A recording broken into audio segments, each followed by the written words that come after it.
Hello everyone, Eric Hörst here.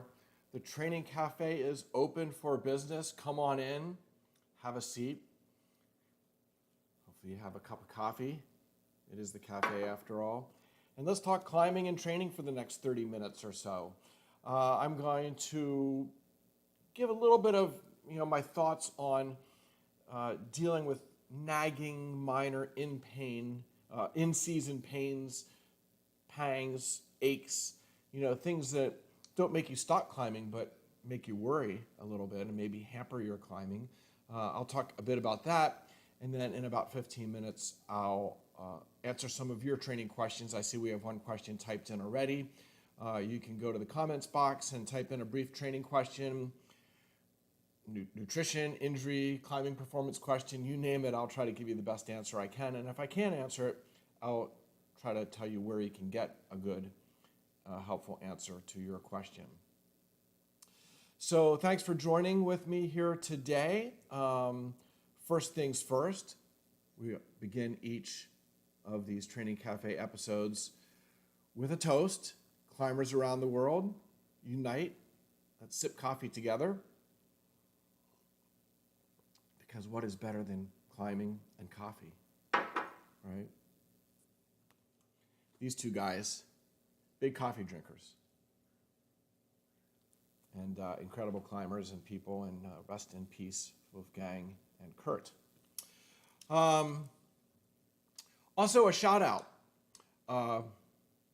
to, I guess, the biggest, most newsworthy ascent of the past week or two. And in my opinion, that is Jakob Schubert sending his, I guess we're calling it big project at Flatanger, and I don't believe he's given it a grade yet, but there's a lot of speculation that it could be, likely is 15C, but we shall wait and see what Jakob, how he sounds in. He's climbed bibliography and Perfecto Mundo, I believe, so he certainly knows what 15C is. Could this be a step above that? We'll have to wait and see. So congrats, Jakob, on setting the big project. Let's move on to the main topic, which again relates to these minor aches and pains that many climbers deal with from time to time. Climbing is really quite hard on our bodies. If you're climbing on big holds and on slabs, then it's not so hard on the body, unless you fall off and hit the ground. And you get one of those, traumas that's a result of a fall. And that's not what I'm talking about here. I'm talking about the, kind of pesky, sometimes insidious injuries that arise during the climbing season or during the training season. But the focus here, it's autumn, it's climbing season. So the focus is kind of how to deal with these things when they happen during climbing season.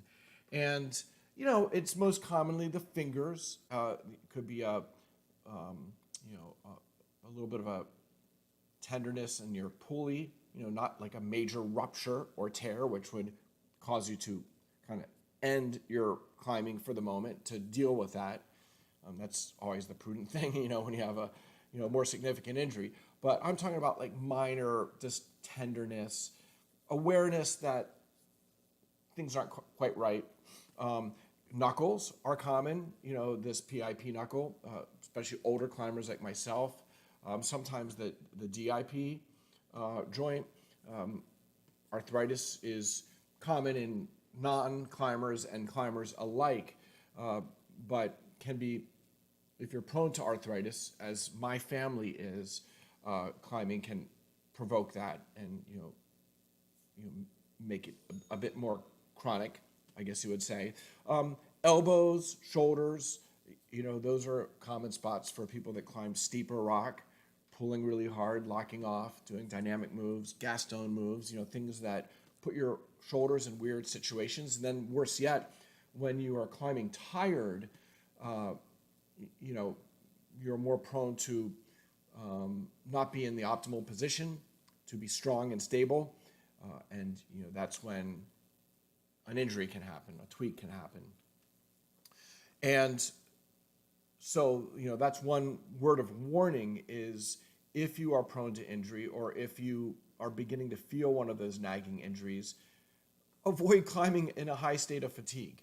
If you're on a climbing trip, or just having a great gym workout, climbers were often gluttons for punishment and enjoy really thrashing ourselves, getting a good session in, getting in that extra pitch or two or a couple of boulders or whatnot, even when you're in a highly fatigued state.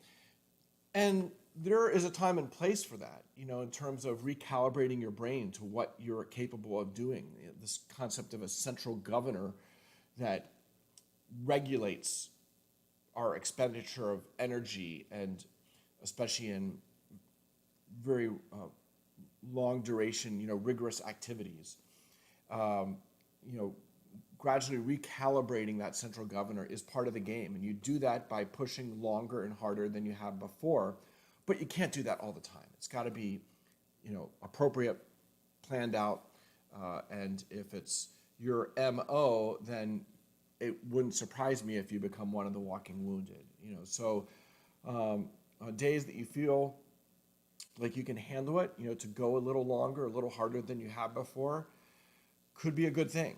But to do it frequently, to do it more than maybe once a week, would likely not be a good thing. And sometimes less is more. Oftentimes less is more, especially when it comes to strength and power training, and doing things like limit bouldering and campus boarding.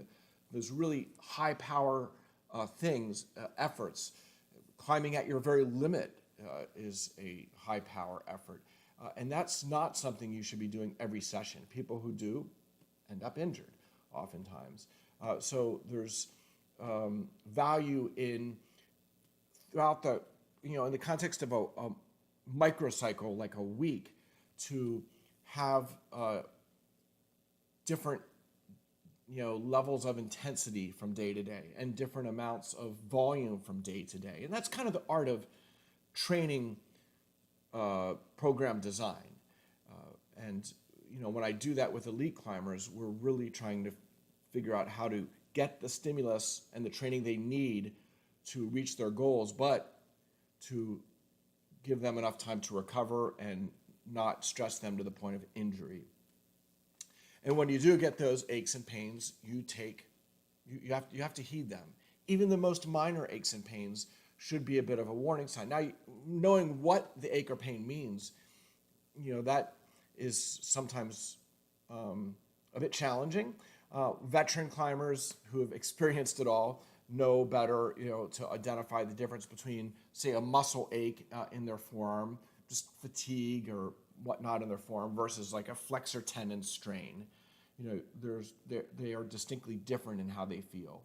Or the difference between just, maybe having a little bit of a pinched nerve from like a sharp edge or finger jam, which can kind of make your finger numb and feel odd for a few minutes or a few hours or a day, versus, what the pain of a, pulley irritation or developing, tear, low-level tear, feels like, or knuckle pain, elbow pain, shoulder pain. So there are a lot of target points, and definitely if you have access to a PT, they can be very helpful to help you identify these things. And I always like to point out, if you have any injury that's getting progressively worse, you should really dial things back. Maybe stop climbing for a few days or a week,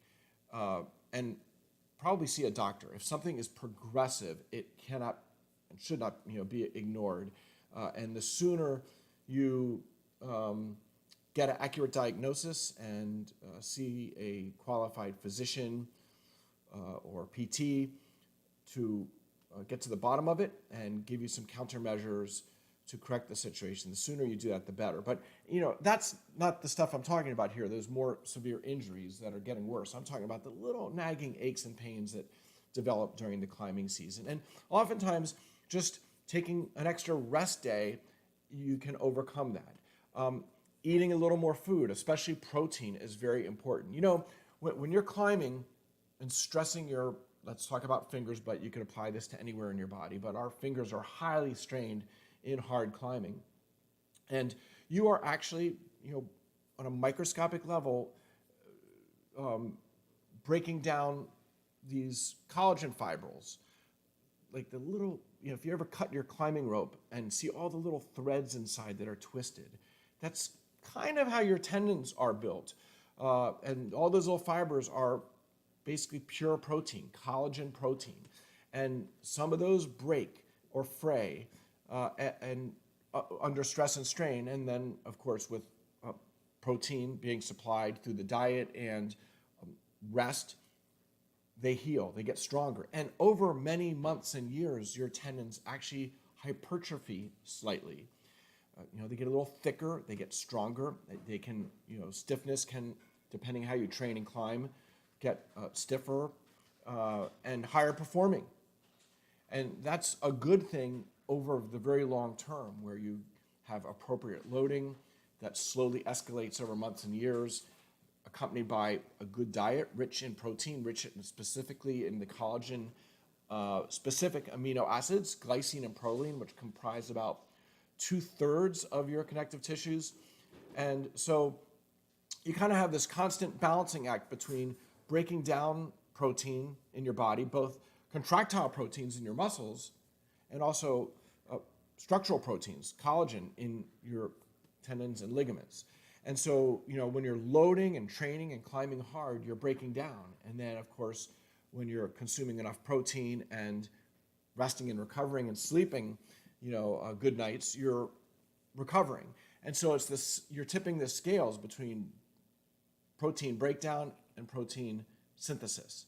Protein breakdown as you train, protein synthesis as you rest and recover. And, you know, you need to give yourself the building blocks.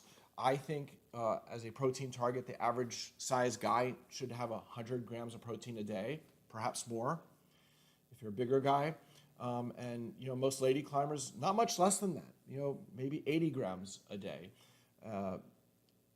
You know, you're better off erring on the side of too much protein in your diet than too little. Now, you have to make sure you don't have excessive calories along with the protein, and that's where protein supplements can come in helpful, like a high quality whey protein isolate or a plant protein isolate as a post-workout source of protein to get 20 or 30 grams of that post-workout or before bed to support rebuilding overnight. And in terms of the connective tissues, well, the research has shown the best time to feed tendons is actually right before you train.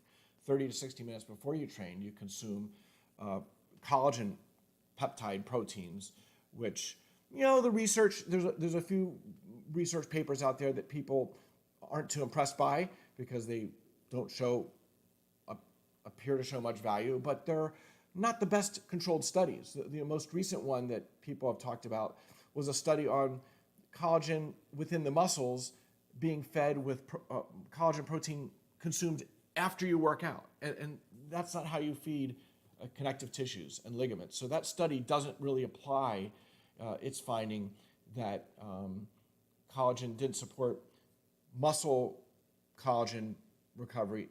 You can't apply that to the joints and tendons and ligaments because there's multiple studies that show that consuming the collagen powder 30 to 60 minutes before you load the tendons is the winning formula for supporting collagen synthesis and recovery. And so if you're, you know, feeding the tendons and ligaments and feeding the muscles post-workout and then resting appropriately and repeating that over and over, well, then week over week, year over year, you become a stronger, more capable climber and hopefully dodge the injury bullet.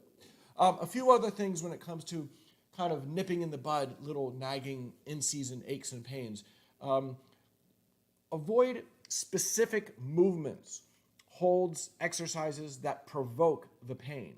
So if it's medial epicondylitis, very often it's pull-ups or weighted pull-ups that provokes it. If you're feeling a little bit of that, well then cut the pull-ups out for a few weeks and just climb. And just in doing that, you know, you might see a reduction in pain and irritation. And of course, you could attend to it via some, rehab modalities as well. Stretching and antagonist muscle training, maybe some isometric training or BFR. That's really beyond the scope of this training cafe to get deep into that. Same thing with the shoulder. If there's a shoulder position, it's often Gaston's, pulling outward. That puts the shoulder in a more unstable situation. A lot of climbers have a frayed or torn labrum that they're not aware of, or maybe a frayed or partially torn rotator cuff tendon. Again, the goal is to prevent those things from getting worse.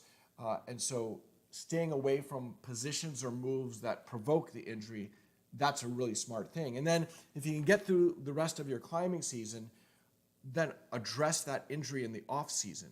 If it's a shoulder, doing strengthening exercises, proper loading of the rotator cuff tendon. If it's getting worse, see a doctor, as I said before, and get to the bottom of the problem. Aches and pains in the fingers, sometimes it's just a matter of, doing less crimping and more open hand climbing. And that's kinder to the, flexor pulleys, flexor tendon pulleys. It's kinder to the knuckles by putting them in more of that open hand, dragging grip position and reducing your reliance on crimping to just the few holds on a route that demand it, and try to open hand and drag everything else as much as you can. Or just avoid really crimpy routes. How about that? Until the pain subsides a little bit. A couple other things. I mentioned how connective tissues are primarily made up of protein and those collagen-specific amino acids specifically, and water. The water that flows in and out of them when you're loading them is how they are nourished, that fluid diffusion, and the synovial fluid that bathes them lubricates and of course nourishes the tendons. And so that's why consuming the collagen powder before you load gets that into your system, so that when you're loading the tendons and the fluid is moving over the tendons and in and flowing in and out of the tendons as you're loading and relaxing the tendons, you're feeding them in that way. Consuming the collagen powder right after you train when you're done loading is not effective, which is what that one study showed. But consuming it before you train is effective.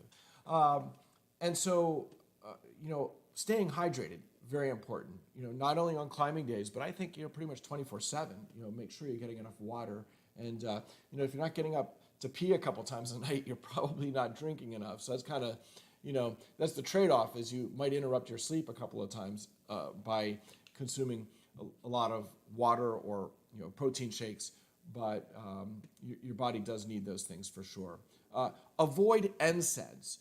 There's a lot of research in the last decade on how chronic use of non-steroidal anti-inflammatory medicines like Advil and Aleve and Aspirin, but with climbers it's typically the Advil or the Ibuprofen is the actual name of the medication.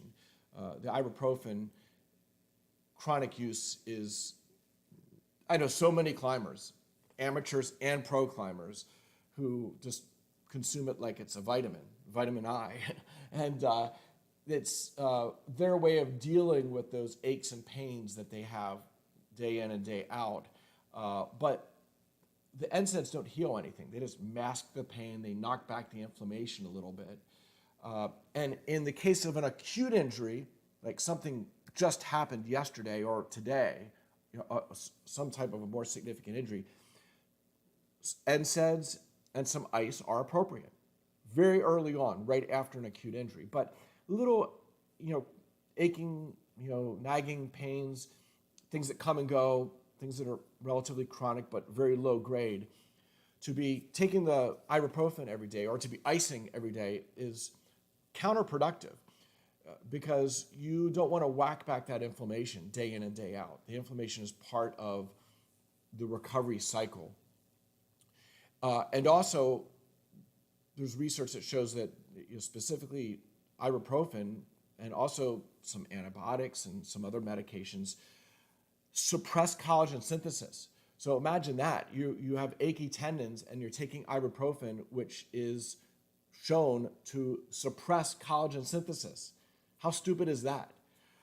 So I have a bottle of ibuprofen in my cabinet, and I swear I don't take more than a couple every few months. You know, if there's some day I really wake up achy, you know, super long day of climbing and I'm just really sore and achy all over, or, you know, you come off a big wall and you're really wrecked, you know, maybe some ibuprofen for a day wouldn't be a bad thing. But in terms of just dealing with the aches and pains of day-to-day climbing and training, don't do it. Counterproductive. It may lead to injury because slowing down collagen synthesis, again, it's that scales. You're tipping back and forth between protein breakdown and protein synthesis and rebuilding. And you don't want to suppress that synthesis and rebuilding, which is exactly what the ibuprofen does if you take it chronically. So drink lots of water, avoid NSAIDs, modify your climbing style, the way you grab holds, or, you know, avoid those positions that provoke whatever your little nagging pain is. And then obviously warm up well. You know, you get to the gym, you get to the crag, especially if you're young, you're enthusiastic and want to get right to the project or right, you know, to hard bouldering. And you might just kind of pay lip service to your warm up and do a few, you know, a little bit of stretching and, okay, I'm ready to go. You know, pull on a hangboard or a tension board or whatever for a few minutes. Do more than that. Really, I think a warm up should be something that spans 30 minutes or more. Certainly for an older climber, by necessity it should.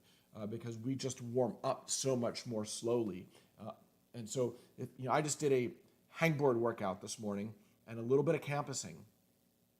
And my progressive warm-up, which was just a variety of exercises that I kind of have my own routine that's appropriate for me, probably was 30 to 45 minutes till I really got to the meat of doing my weighted hangboard and, you know, my campusing, and I was doing them in kind of a complex training scheme where I was, you know, doing the weighted hangs and the campusing close together, you know, one almost after another. It's a very powerful training modality for a more advanced climber. And I've written about that in my Training for Climbing book. So in any case, I guess I pretty much covered it all here and talked a little bit longer than I intended to. We're now a little over 20 minutes into the Café. So let's get to some of your questions here. And let me scroll up to the top of the list and see what we got here. Hamza, how are you, man? Hey, he says, any advice for rehabbing a PIP inflammation? So PIP is this middle knuckle joint. I actually have on my long fingers, my middle fingers, a little bit of PIP inflammation myself, and that's not uncommon for climbers. It's basically normal for older climbers. Many years of finger jamming and hard crimping and climbing is hard on it. As I just mentioned a little while ago, Hamza, you know, just probably this is about the worst thing you can do, that crimping where that PIP joint's at 90 degrees and you're loading very, very hard. So if you do a lot of edge training on a hangboard or a lot of crimp climbing or bouldering, try to reduce it. You know, a lot of people just are so familiar with crimping and they're really strong in the crimp position that going to open hand dragging, they feel weak. And that's kind of how I have been historically. But I also know that I've trained my open hand and drag and gotten a lot stronger. And so shifting more to a half crimp or an open hand or drag grip, the more you can kind of force yourself into that, or when you're doing targeted training, just train those grips and avoid that crimp position.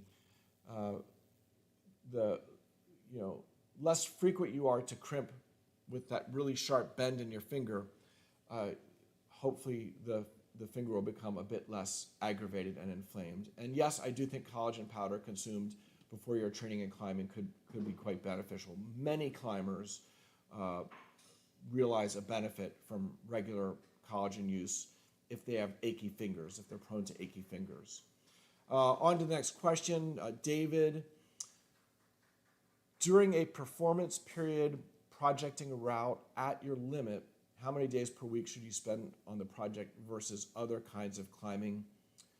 What other types of sessions would be beneficial? That's a really good question, and there's a lot of variables, like how easy you have access to the route.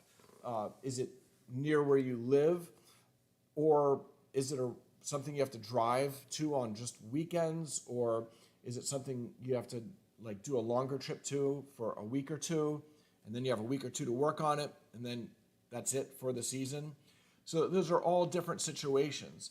If you're at home, I would try to design a program that if it's a home crag, where you can get out there 1 or 2 days a week, but also do just enough training to kind of keep all your energy systems up, and have enough recovery so you're fresh when you get to your project. Now, the other end of the spectrum is it's at a crag that you only get to once a season for a trip.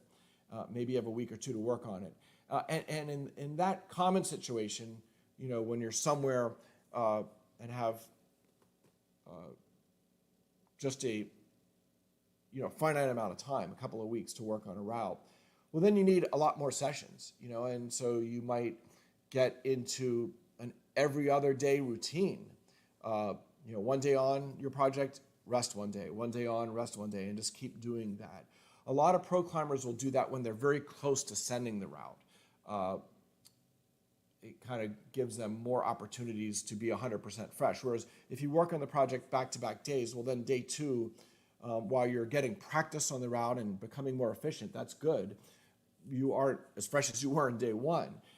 So if you're in more the working the project mode, then you might be 2 days on, and then a day or two off, and then 2 days on. So you could conceivably work on the project 4 days a week. But as you get close to sending, then maybe the 1 day on, 1 day off is a better way to go. And something else that I do, and I know a lot of pros also do, is they have their main project that's at their limit, and then they have a side project that's maybe a couple letters below their limit. And so you can go on day one and work on your big project, your limit project, and then day two, take a break from that project and work on something that's a bit lower, hanging fruit, I guess you might say. And you, in that way, get to climb, but it's not as stressful and as intense as working on your project.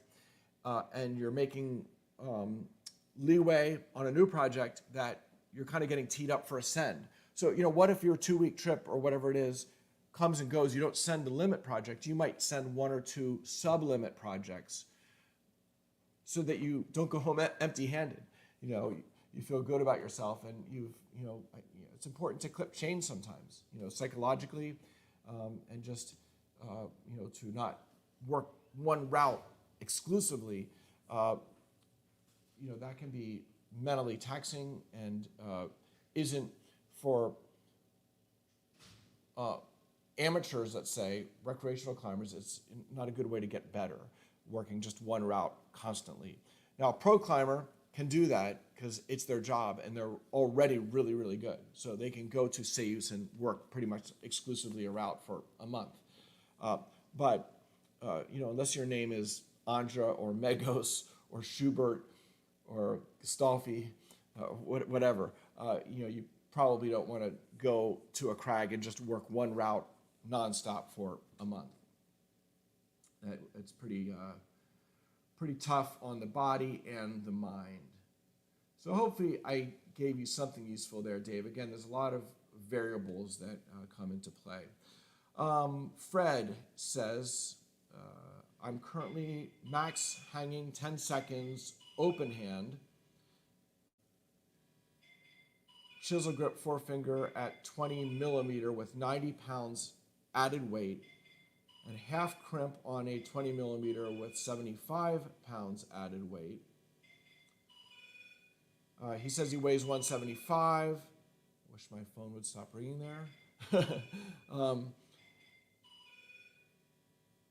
What I should do when I should do the switch to one arm hangs. Okay, so he wants to know, he's training now with two hands.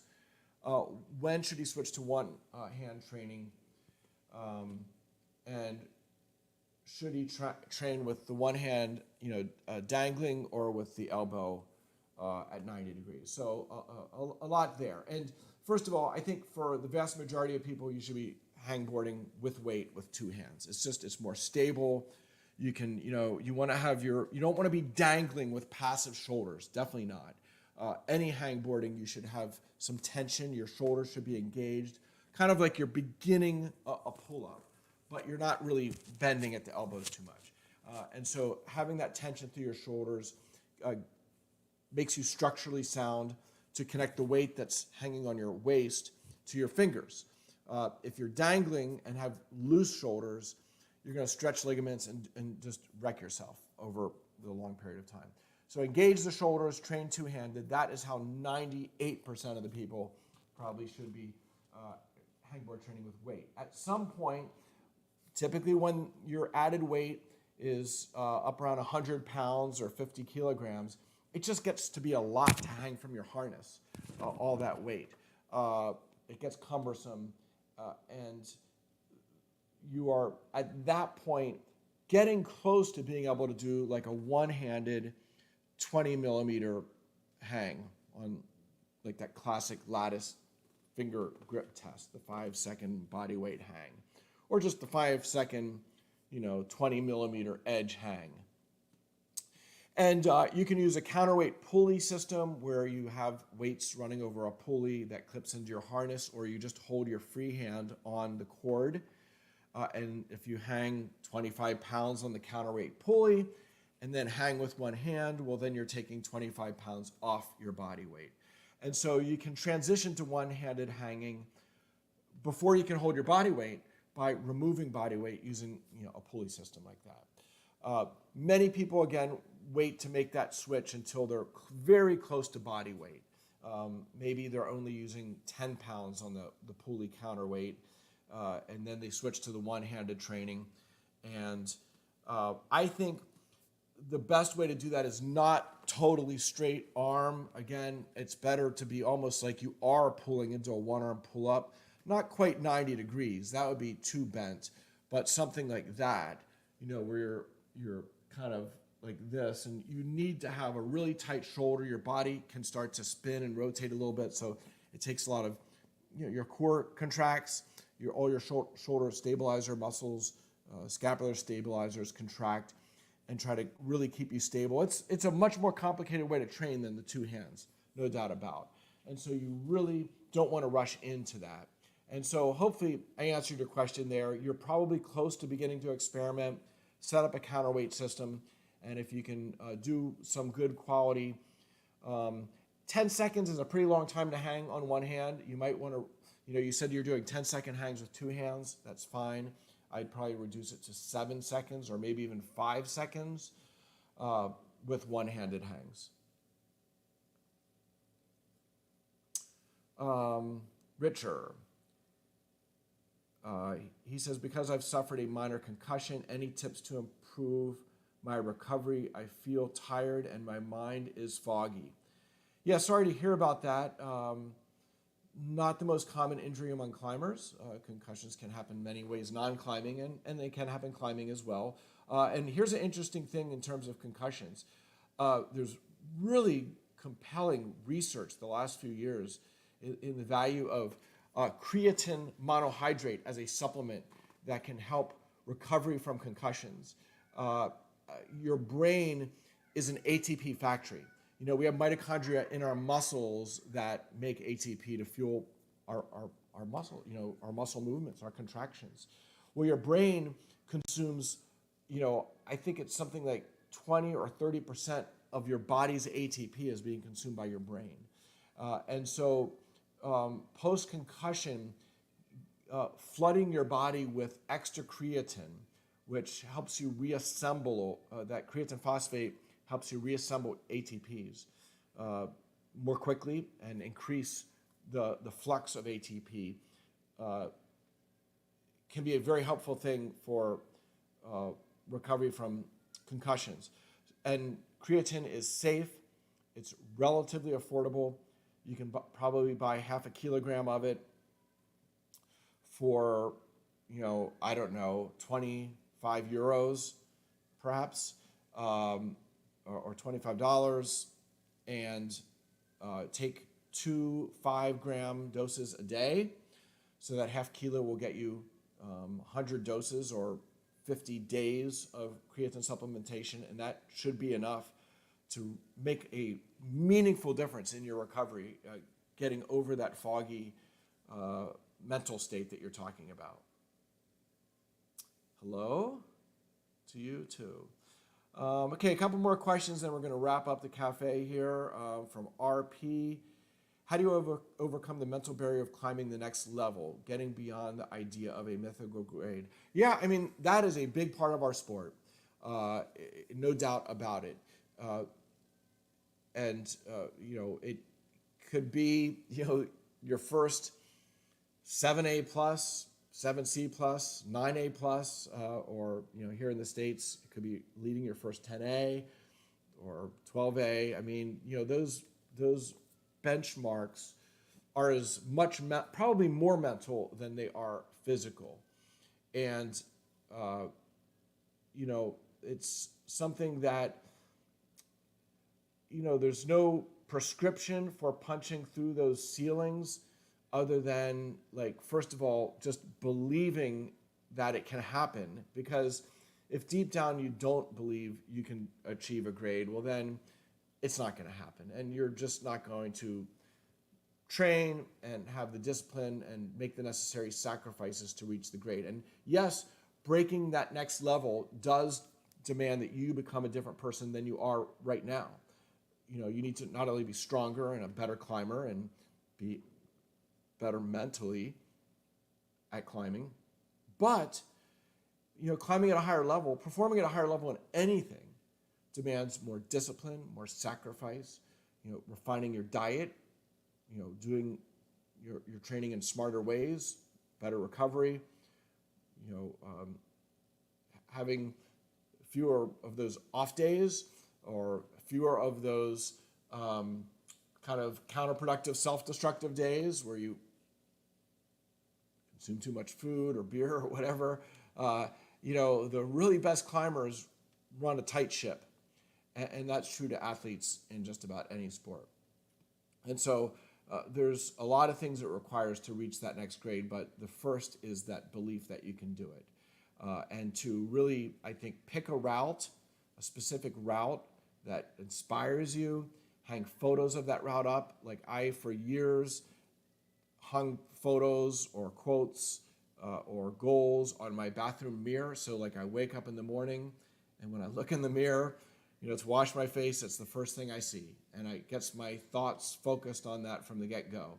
And if you walk downstairs into my climbing gym right now, the mirror is covered with inspirational photos and quotes. So that when I'm in the gym working out, training, climbing, lifting weights, whatever, I can't help but see these things that motivate and inspire me and keep me focused and believing in the next state. But there's no single silver bullet to getting there. It's putting that all together, but the first one is to believe. Okay. One more question. Okay, this is a flashback to Richard saying taking the creatine on a daily basis, but yeah, I would increase the dose. I mean, creatine is a safe supplement. I wouldn't take more than 20 grams a day, but a lot of power athletes, bodybuilders, people that want to bulk up, and if you do 20 grams a day, you will put on body weight for sure. Which might not be the ideal thing for your climbing. Creatine stores with water, so you really, your muscles hydrate and actually volumize. And so climbers do not want to creatine load. I think for the typical climber, you want to microdose, 1 to at most 5 grams of creatine per day. No more. But you're an exception. You're trying to get yourself, get your brain back in order and have it functioning optimally. And so whatever your dose is, you could ramp it up to as much as 20 grams for maybe 5 days, and then ease it back to 10 grams for 2 weeks, and then ease it back to 5 grams for 2 weeks. And then maybe at that, you'll be at the end of, the month, or you'll not really need to consume the creatine anymore. But do expect to put on a few kilos of body weight with consuming that amount of creatine. Okay, well, I guess we're 40 minutes into the cafe with our coffee. Really appreciate all the good questions and all you folks visiting in for the live cafe today. And of course, to folks listening to this on demand later on, I hope you find this episode helpful, and there are 73 back episodes to explore. If you got some time on your hands, you can kind of fast forward through them. Most of them have, on YouTube, the past episodes have rundowns, so you can really just quickly look at the rundown and see what the topic of the day is and what the questions and answers are, and then decide if you want to see bits and pieces of it and not necessarily watch it straight through. That would be a lot of hours to watch the 73 past episodes. But I try to crank out a live episode every couple of weeks around noon Eastern time on Monday.